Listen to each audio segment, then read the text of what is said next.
that you have an interesting show with us. But let's start off with the news. I am Malti Tisaida Sadek. Remember that we're streaming live on our social media handles at GTV Ghana.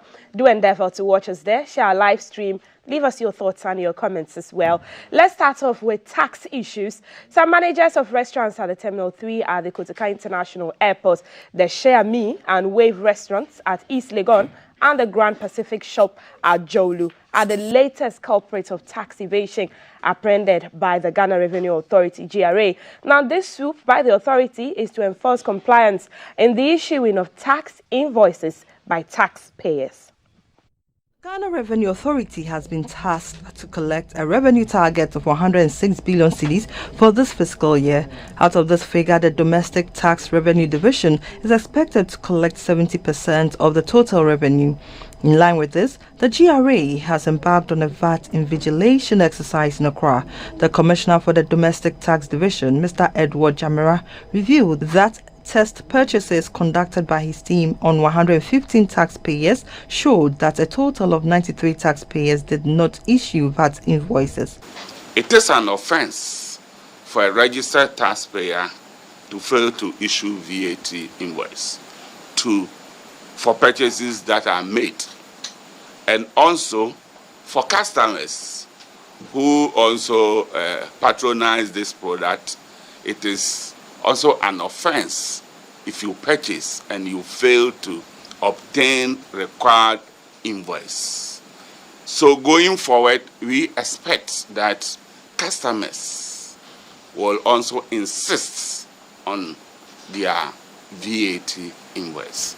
The team from the GRA first visited the Terminal 3 of the Ghana Airport Company, where the team was not allowed to enter the terminal. Management of the terminal indicated that the task force should have given a prior notice to the management of the Ghana Airport Company before their visit. The area enforcement manager of the GRA, Mr. Joseph Annan, however, thought otherwise. This is a covert operation, and covert operations, we do not give prior notice. Well, when you do that, then the aim of the entire exercise is defeated. We want to know what you do when nobody is watching you. That is what it means when we talk about test purchase. When you look at Section 82 of the Revenue Administration Act, we have every right at all times to visit anywhere and everywhere. But the issue is that, and when they impede us, it comes with an offense. Share Me at East Legon was the second place of visit. Here, the manager of the company insisted she was in the process of acquiring an invoice to be issued for sale. The same offense was committed at Wave, a restaurant at East Legon, and Grand Pacific, an electrical shop. They were also engaged in selective invoicing. The management of Wave at East Legon, Share Me also at East Legon, and Grand Pacific at Jolu were picked up by the CID for further investigation.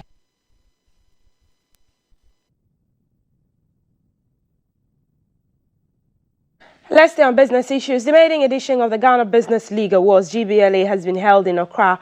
Prestigious Ghanaian companies in the manufacturing, supply and service industries were honored for distinguished service and impact in their respective industries.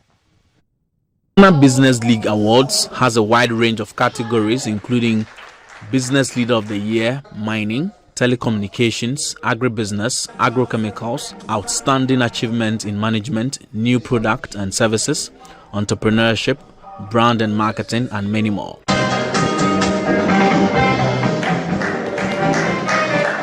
Speaking at the award ceremony in Accra, the Deputy Minister for Trade and Industry, Dr. Stephen Amoah, urged awarded businesses to serve role models to upcoming entrepreneurs. He said government will continue to create an enabling environment for businesses to thrive. As we take a moment to celebrate how remarkable you are and how far you have come, I charge you to remain a shining example for other businesses.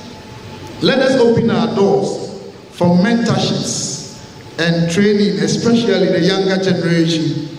This will surely put them into good position to inherit the good works that you have been doing in your various sector of operation. Kojo Danso Asante is the events director of Marvin's Communications organizers of the award. Say congratulations to all awardees, and we would encourage them to keep up their great work, to continue to embrace technology, to continue to promote diversity and inclusion, and finally contribute to the sustainable development of our mother Ghana. The Ghana Business League Awards provide businesses the opportunity to benchmark the organization's success against their peers and industry standards in order to identify areas for significant improvement. Let's look at education now. The Actuarial Society of Ghana and the Actuarial Society of South Africa have launched an actuarial education program in Accra. The plan is to effectively collaborate in the study of actuarial science to complement the other professionals in the sector, and also in terms of personal and economic growth. It will address the challenges in both the supply and demand side of the actuarial landscape in Ghana. Be in demand because they are great risk managers and problem solvers. Not just that, they are also business analysts and consultants. Their skills are applied in the world of insurance, pensions, healthcare, banking, business management, and risk assessment. This field also offers immense intellectual challenges. Actuarial science involves the study of a number of interrelating courses and disciplines, including probability, mathematics, statistics, finance, economics, and computer programming to define, analyze, and solve the financial implications of uncertain future events. The actuarial profession is a core part of the insurance business process where actuaries predominantly practice. At the launch of the Actuarial Education Program by the Actuarial Society of South Africa, ASA, and the Actuarial Society of Ghana, ASG, the president of ASG, Mr. Neil Tegu, said as the local professional entity, efforts to train the next generation of actuaries in Ghana and Africa is key. Regardless of how nice or intriguing our mandate and strategy may sound or look or feel, it will be extremely difficult to explore them in their full capacity in our current state as a profession and industry, with most of our qualified members working outside of Ghana and only a handful or limited qualified members practicing here. It therefore stands to reason that a localized pathway to qualification with international repute and local market relevance is extremely needful. The president of ASA, Mr. Tjat Estuhusi, said the society, having walked its own journey over the next 75 years, pledges to fully support Ghana to achieve this feat as a great milestone in the development of the actuarial profession. The head of reinsurance and anti-money laundering, Madame Esther Ama, said the initiative to turn out professionals with the right quality and expertise to man the country's financial service industry is laudable. The key role that actuaries play in the global insurance space goes without saying. They are able to take a peek into the future through the eyes of accurate data. Innovative products and adequate pricing owe their development to the smartness of this group of professionals. And without them, our industry will find it tough to effectively meet the demands of the changing business environment. The program is with a theme developing the next generation of actuaries in Africa. Now, the Public Interest and Accountability Committee, PIAC, is repeating its calls on the Ghana National Petroleum Corporation, GNPC, to focus on its core mandate and hold back from lending and offering deposits and guarantees on behalf of government and its agencies. A member of PIAC, Alhaji Suleiman Anderson, stated this when he presented the highlights of the 2022 PIAC annual report during the committee's program dubbed Time with PIAC in Accra. GNPC's expenditure, and we're saying that largely GNPC's line items in areas of administrative as well as capital projects witnessed significant increases by more than 200%. This is also an area of concern. Then again, GNPC received an amount of $38,835,000 through the cash waterfall mechanism. But this money is for gas received, coming from gas commodity. And since it is coming from gas commodity, we believe that it is part of the petroleum revenues and ought to have been paid into the Petroleum Holding Fund, which was never done. Again, the MPC continues to fund road constructions in the Western Corridor. This, we believe that is the responsibility of the state, and the MPC should stop behaving like a quasi government and making those expenditures, because we want them to concentrate on their core mandate. Since 2014, the MPC has spent 124.66 million in that area. We have to reiterate its call on the MPC to focus on its core mandate and for the government to desist from borrowing or requesting the MPC to make advances and guarantees on behalf of government and its agencies. You're watching GTV Breakfast News. Now, the road transport operators have announced a 10% reduction in fares effective May 17, 2023. In a statement on Monday, officials said the reduction affects shared taxis, intra-city, that's Trotro, intercity, long distance, and haulage. The General Secretary of the GPRTU, Mr. Godfred Abubire, in an interview with GBC News, said the reduction follows consistent marginal drop in fuel prices. He said although activities of drivers who do not fall under the union cannot be controlled, he advised commercial transport operators to comply with the new fares and post same at their loading terminals. Fuel as per last year was about 15.99, and now it has come down up to 12.50. And then we even believe by tomorrow it will still come down again. So there's no point that we operators would have to hold on that the government or any other sector, ministry or whatever to call us to reduce our fares. So our own, once we think we have the courtesy of this, our customers at heart, then we met last Friday and on last Monday, and we think the best option to cushion our customers is to reduce the fares by 10%. So regardless of the other components, which has to do with the spare parts, lubricants, and then the other fees that comes from the assembly, dealer, and then the insurance companies, are rather on the ascendancy. We still think that reducing the fares to cushion our customers would be the best option. We have a system where some other floating and unregistered vehicles are going around. They just come and park and they join. And during the transit of the vehicle, then these arguments arise. And then they think they are not answerable to any particular organized body and they can take any fare that they want. We think that if there was a particular body that can step at a particular authority and everybody will comply by the announced figure, then these particular arguments will not be envisaged again. But to us, once this one is a willful decision we have taken, we'll make sure we stand by it and that we see is fully compliance. Let's still stay on transport. Trade Minister Mr. K.T. Hammond says his ministry is seriously considering a proposal to develop an economic zone at the MPS terminal at the Tema Port. The proposal, which is being mooted by the operators of MPS, is expected to create an enclave for industries and auxiliary factories to support economic activities in the area. Mr. K.T. Hammond was on a tour of the Kotoka International Airport and Tema Port and commended the level of development at the port. Now, he promised that prompt attention would be given to this proposal. Mr. K.T. Hammond started his trade facilitation tour from the Kotoka International Airport. His focus was on the three companies delivering cargo services at KIA. They are Aviance Cargo, AGPC and Swissport. Aviance Ghana is a large cargo handler dealing in both import and export cargo.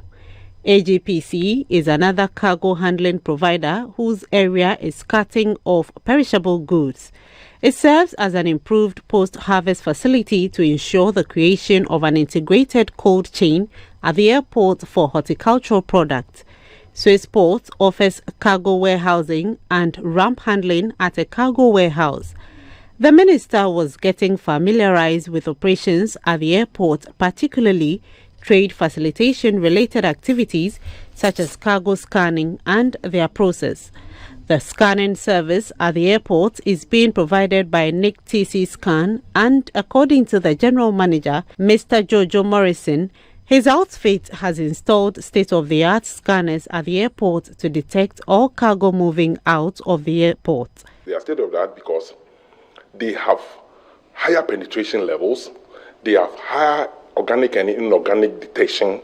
So what it does is, for example, if you bring something and it's hidden, no matter where it's hidden, it brings it out. And then they have portable monitors installed in them for radiation, audible notifications and all that. These are enhancements that have been put in these new scanners that makes it state-of-the-art, and we are getting all of them. Mr. K.T. Hammond said getting modern scanners at the airport is key to the cargo operations at the airport. You can also call it a fulcrum, because if they don't have that facility around which all these other things revolve, we're going to have a problem. A lot of things are going to either be imported into the country or be exported out of the country. In the end, we'll be in the absolute mess. Mr. K.T. Hammond then proceeded to the Meridian Port Services MPS terminal at the Tema Port. Is one of the leading port terminals in Africa and a leader in West Africa. The Trade Minister inspected the system, including the interconnectivity of the MPS terminal with ICUMs. He interacted with the operators on policies affecting trade and the need to boost transshipments at the terminal. In July 2019, Meridian Port Services started operations in the new $1.5 billion container terminal in Tema, Ghana. MPS is the first container terminal to introduce the berthing window scheme in West Africa. Let's take you to the Kintampo South District, where residents of Amoma, a farming community in the region, are sending an SOS call to government to fix the roads in the area, which are in bad shape. The residents say they are unhappy that the roads are having a negative toll on economic activities. They also complain about dust during the dry season and mud in the rainy season, which are a recipe for many health problems. Our Bono's regional correspondent Samuel Ayama tells us more in this report. With a population of over 2,000, residents of Amoma, a farming community in the Kintampo South District of the Bono East region, say all efforts made to reach out to present and past governments to fix the bad nature of roads hasn't been successful. Let's find out more from them.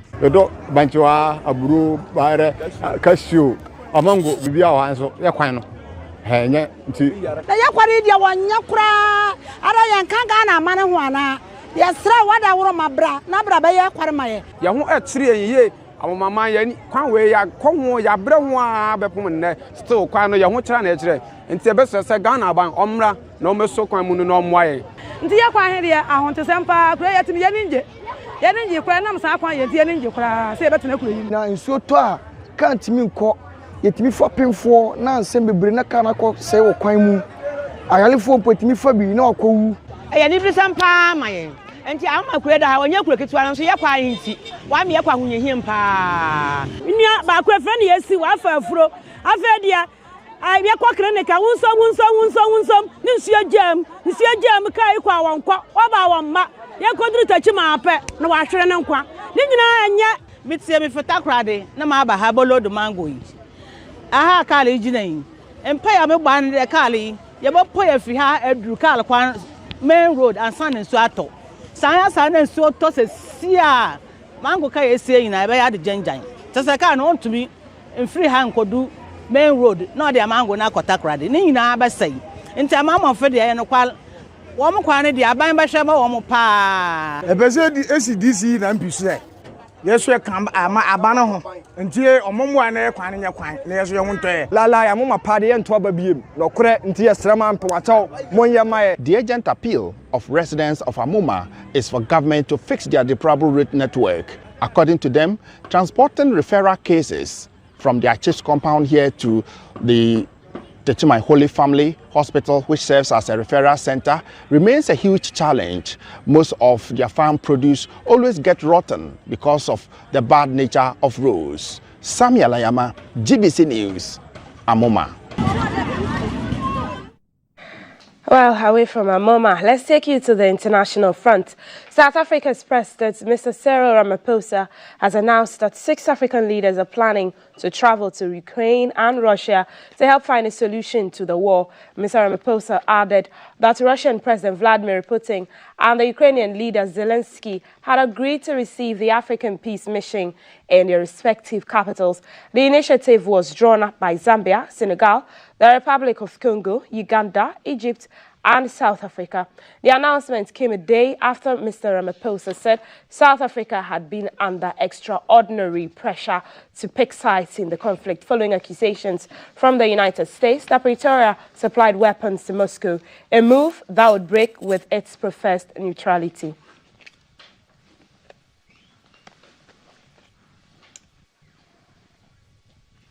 Now, Ukraine has accused Russia for targeting its capital, Kyiv, with Russian air attacks. Ukraine said all 80 missiles were shot down, and footage showed air defenses destroying targets over the city.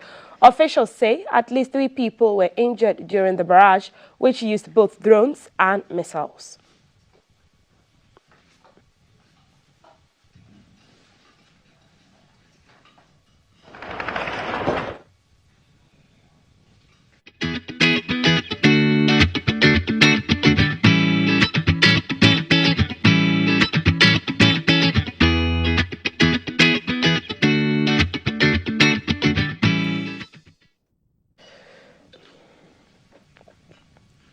And the new kid on the block, Frederick Kujo, who's also a meteorologist with Ghana Meteo Agency, joins us on the phone lines now to give us a rundown of how weather will look like across the country. Good morning, Frederick.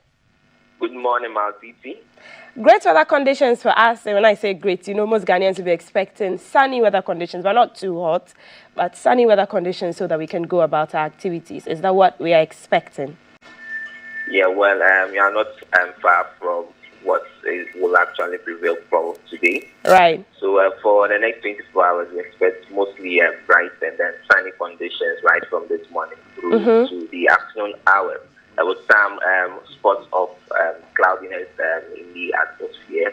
However, temperatures over the coastline today is expected to be around 25 degrees Celsius this morning. Into the afternoon, we expect a rise in temperature back to about 33 degrees Celsius, so it will be quite hot in the afternoon along the coast. And then over the middle sector, temperatures will rise to about 34 degrees Celsius. And then for the northern sector, we expect a rise to about 38 degrees Celsius. So over the northern sector, it will be quite hot and then sunny. And from late afternoon into the evening, we expect just some few areas in the forest belt to have some rainfall activities, especially areas in the Oti region, Gambai, Jaffa, and the environs.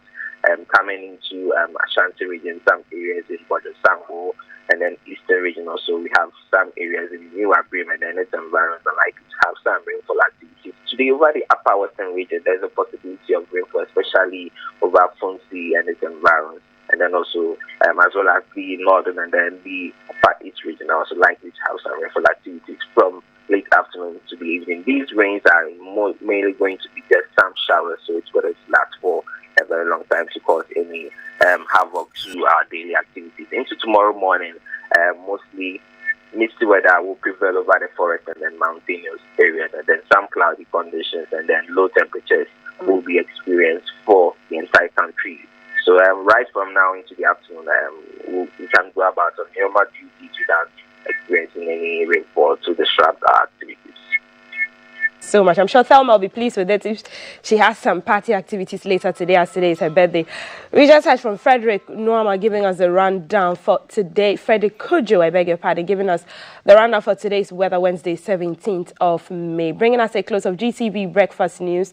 A lot to expect in the show. Up next, neonatal jaundice on the BFS Clinic. I've been wondering, you know, there's this myth that if you take too much vegetable oil, fried foods and all of that, you get jaundice. I'm sure the experts will tell us if that is true.